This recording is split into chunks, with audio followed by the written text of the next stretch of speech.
Eu sou o Rodrigo Marques e eu estou aqui no Instagram da Casa de Artistas, que por coincidência é a minha produtora. Não que eu seja o dono, eu sou produzido por eles, mas um dia eu compro. E eu estou aqui com o atual dono, né? Um dos sócios, né? O Guilherme, o meu produtor aqui. Ele tem umas perguntas e por isso que eu estou aqui para responder essas perguntas. Tentarei. Manda. Enem. Você é um humorista que trata a comédia como uma grande arte, com extremo respeito. Como surgiu essa sua relação com a comédia? Acho que são dois momentos.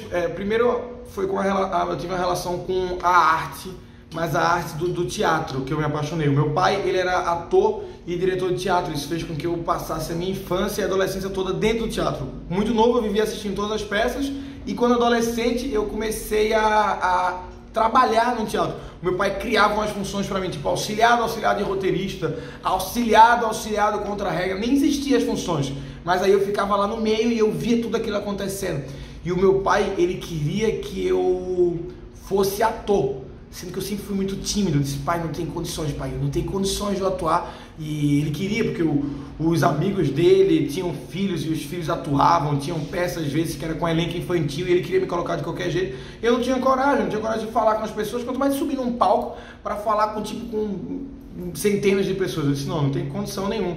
Mas eu comecei a me apaixonar pelo roteiro, com a ideia de uma pessoa escrever algo e outra pessoa lá e atuava e conseguia criar emoções para quem estava assistindo, e aquilo aí que foi impactante para mim. E quando eu estava no meu terceiro ano do colégio, não, no meu terceiro não, no meu primeiro ano, acho que eu estava no colégio Contato do Recife, teve um trabalho na sala da gente que era pra gente fazer uma peça de teatro. E aí todo mundo queria ser ator, todo mundo queria fazer as porra toda, e eu disse: eu quero ser roteirista. E aí eu escrevi essa peça da minha turma e a gente participou meio que tipo de um concurso de peças. E quando eu vi a galera atuando e vi a galera rindo das coisas que eu tinha pensado antes, eu pirei naquilo. Eu disse: é isso que eu quero fazer, eu quero escrever. Então eu queria escrever peça de teatro, escrever filme, era a minha paixão, minha loucura. Eu disse: é isso que eu preciso fazer, porque já que eu não consigo ir na frente, eu preciso escrever. E aí eu me apaixonei por essa arte e pela arte de fazer a comédia por escrita. Eu já escrevia poesia, já escrevia contos, e aí me perdi porque não foi pra frente isso, porque é muito difícil você escrever uma peça de teatro, escrever um filme com 16 anos e alguém querer produzir, tá ligado? Tipo, não acontecia isso. Então, segui minha vida, comecei a fazer jornalismo, faculdade de jornalismo. No meio da faculdade de jornalismo, apresentando trabalhos, que é onde que eu gostava de fazer, um professor meu da faculdade disse que eu deveria fazer comédia, porque ele disse que eu apresentava o trabalho de uma maneira muito engraçada. E eu já ficava me dedicando a ser engraçado a apresentação. Eu passava às vezes madrugadas preparando slide com piada para quando passar no PowerPoint a galera rir do que vinha atrás.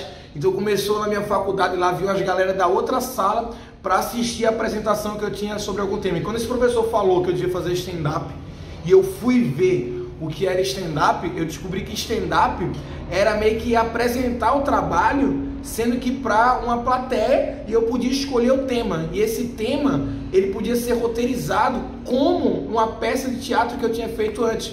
Então meio que juntei a parte que eu mais gostava da faculdade, que era apresentar trabalho, com a arte e aquele sonho que eu havia perdido, que era de ser roteirista. Eu consegui juntar nos dois. A única coisa que eu tinha é que ir subir no palco e apresentar. E aí eu decorei meus primeiros 5 minutos, uma dificuldade absurda, mão tremendo pra caralho, e fiz meus primeiros 5 minutos. E quando eu vi as pessoas rindo de algo que eu tinha escrito, e eu já tinha tido aquela sensação do lado de fora, mas eu tive aquela sensação de estar num palco, eu disse: fudeu, velho, isso aqui vai ser pro resto da minha vida, não tem nada mais impressionante do que isso, e até hoje. Então eu respeito tanto o stand-up, tanto a comédia, como tudo, desde antes de eu saber o que era. Acho que é um pouco isso.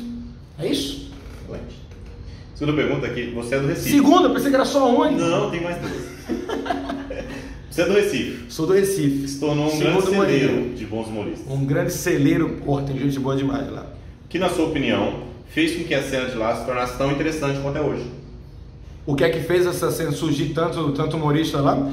A gente teve uma sorte do Murilo Gun ser recifense. Isso ajudou porque Murilo Gun, ele sempre foi um inovador, né? Um grande entusiasta de de novidades. E o Murilo Gun, ele se apaixonou pela comédia stand-up há muitos anos atrás, sei lá, 15, 16 anos, quando a comédia tava, tipo, começando bem pouquinho no Brasil. E aí ele começou a fazer comédia stand-up no Nordeste. Então, muita gente começou a se interessar nisso. Eu vi o Murilo Gun fazendo quando esse professor falou. Eu mandei um e-mail para o Murilo Gun e ele que disponibilizou, né, proporcionou a minha primeira apresentação. E aí eu acho que o fato de ter tido um cara lá fazendo no Recife, na mesma época em que o stand-up estava começando em São Paulo e no Rio de Janeiro, isso influenciou já ter uma geração junta lá no início. E hoje em dia eu acho que, como continuou tendo as noites de comédia lá, começou a surgir muita gente desde o início. Então, eu acho que o Nordeste tem essa facilidade. O pessoal sempre fala isso, que o nordestino é mais engraçado. Eu não acho que seja isso. Eu acho que o brasileiro em si é engraçado, né? Mas eu acho que a questão é que no Nordeste tem essa cultura muito forte da comédia. O Ceará tem essa comédia do personagem. O Recife tem uma parada muito forte, Pernambuco, de comédia, da Cinderela, da Trupe do Barulho. Então a comédia sempre foi muito forte lá. Agora começou essa, não transição, eu acho que essa soma agora com humoristas de stand-up, e agora com youtubers, agora com instagramers, agora com tiktokers, que agora todo mundo tá na comédia, né? O pessoal agora virou comédia do tempo da internet. Acho que é isso. Não sei se eu respondi não, hein, pra ser sincero. Acho que eu enrolei.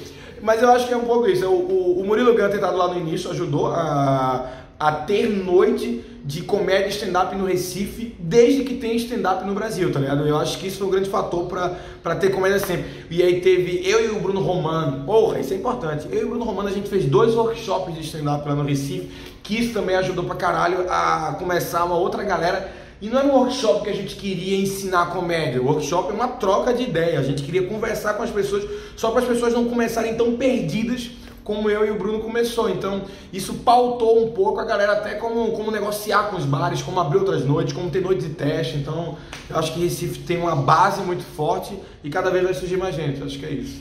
Agora eu respondi, hein? Acho que até podia editar e deixar só esse final aqui. Excelente. E por fim, saideira, né? Seus vídeos hoje são muito assistidos no YouTube, certo? Muito assistidos. Você pode ser visto também no Comedy Central. Comedy Central. E o seu público do teatro está aumentando e cada dia. E no podcast também. A MRM agora no seu ouvido. No stand-up também podia ser no seu ouvido, né? Mas só no ouvido. É isso. E além disso, seu amadurecimento no palco é nítido, é crescente. Está sempre amadurecendo cada vez mais. Muito obrigado. Você que é carinhoso demais. É isso.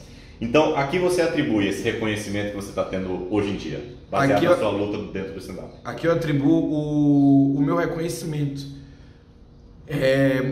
Eu acho que, primeiro, isso é muito abstrato e eu não consigo, não dá pra a gente medir isso, mas o que eu sinto que estava acontecendo antes do Covid, entre 18 e 20, era que as pessoas elas estavam finalmente aparecendo mais no teatro para ele assistir o meu show. E eu sempre me questionava o que é que faz com que as pessoas queiram ir te assistir. O que é que muda de só ser engraçado por ser engraçado? Caramba, isso é engraçado, isso é interessante, eu quero ver mais sobre isso. Eu acho que as coisas que mudaram foi quando eu comecei a encontrar a minha verdade no palco. Eu tinha alguns dogmas na minha cabeça, acho que alguns problemas, algumas coisas que eu não conseguia falar em voz alta, e eu consegui tirar essas amarras. Eu consegui, acho que, entender um pouco quem eu era. Então, antes eu me apresentava do jeito que eu achava que seria engraçado. E hoje eu tento me apresentar do jeito que eu sou na vida. Eu tentei aproximar o que eu sou na vida ao que eu sou no palco para não ter que fingir. Então, eu acho que eu trouxe mais sinceridade e comecei também, acho que um pouco graças ao Na Fogueira, que é um stand-up, uma noite de stand-up de improviso que eu tenho com o Patrick Maia, que a gente fala coisas que vem na hora. Então eu comecei a ver que as pessoas riam de doideiras minhas que eu pensava, como, sei lá, eu sempre digo essa que é vaca com roupa de paintball, que é um texto meu, quando eu só falava aquilo ali nas minhas doideiras, eu nunca imaginei que falando aquilo em voz alta alguém poderia rir. E aí quando eu vi que as pessoas estavam rindo do Rodrigo de verdade, das minhas doideiras que eu dizia só para as pessoas que eu era muito amigo, ou que às vezes eu nem falava em voz alta porque eu tinha vergonha, eu comecei a ver que as pessoas começaram a se conectar mais comigo, em vez de ser aquele cara que eu queria mostrar que eu queria ser. Eu comecei a ser quem eu sou, E aí eu acho que isso, agregado, obviamente, a todo o outro trabalho e toda a mídia que tem se projetado em mim, graças ao Cabral, ao YouTube, a porta toda que acontece, dos humoristas que ajudam, de conversando com as pessoas, de encontrar a minha voz, eu acho que isso fez com que eu me tornasse mais interessante por estar falando a minha verdade. Eu acho que a verdade é sempre interessante. Quem é que não quer ouvir a verdade de outra pessoa? Quem é que não quer ouvir com verdade e sinceridade o pensamento e o olhar crítico do mundo de um comediante profissional? E eu acho que não que eu tenha plenitude em que eu consegui isso. Para mim tem pouquíssimo tempo que aconteceu onde eu tô vibrando e feliz em estar achando a minha verdade. Eu acho que foi isso um pouco o diferencial que tem aumentado. Você falou do amadurecimento, eu acho que é um pouco isso, de amadurecer num palco, de entender o que eu quero falar. E agora eu me divirto com as minhas ideias, com as minhas histórias. Então, é o RM, né, que surgiu. Então eu tô feliz, tô empolgado, não sei para onde vai acontecer, mas sei que estarei falando a minha verdade e espero que vocês continuem comigo. Acho que é isso. Muito obrigado, Rodrigo. Tem mais alguma pergunta? Não tem? Então agora eu vou beber. Valeu, gente. Muito obrigado pelo carinho. É isso. Vocês viram que eu emagreci? Tô ótimo agora, né? Ninguém me segura, hein? Acaba a corona!